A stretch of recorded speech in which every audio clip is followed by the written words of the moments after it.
ഭാഗ്യവതിയാണ്. എൻ്റെ സ്വന്തം തറവാട്ടിൽ അമ്പലമുണ്ട്. എന്നെ അറിയുന്ന എൻ്റെ ദൈവത്തന്മാരുണ്ട്. ഞാൻ വിളിച്ചാൽ എൻ്റെ വിളിപ്പുറത്തെത്തുന്ന എൻ്റെ കുട്ടിച്ചാത്തനുണ്ട്. എൻ്റെ കായപ്പെട്ടമ്മ കുട്ടിച്ചാത്താന്നും പറഞ്ഞ് ഞാൻ മനസ്സിറങ്ങി ഒന്ന് വിളിച്ചാൽ എൻ്റെ ആ മനസ്സ് അറിയാൻ പറ്റും എൻ്റെ ചാത്തന്.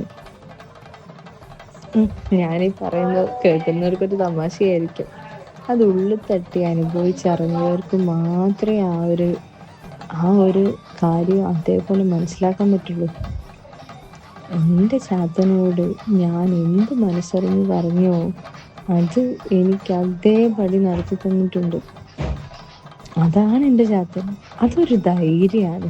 നമ്മുടെ കൂടെ ഒരാൾ ഇങ്ങനെ ഉണ്ടെന്നുള്ളത് തന്നെ നമുക്കൊരു ധൈര്യമാണ്. മുന്നോട്ടുള്ള ജീവിതത്തിലായാലും എന്തിനായാലും ഏതൊരാഗ്രഹത്തിനായാലും എല്ലാം സാധിച്ചു തരാൻ ഒരാൾ കൂടെ ഉണ്ടെന്ന് പറയുന്നത് ഒരു ധൈര്യമല്ലേ.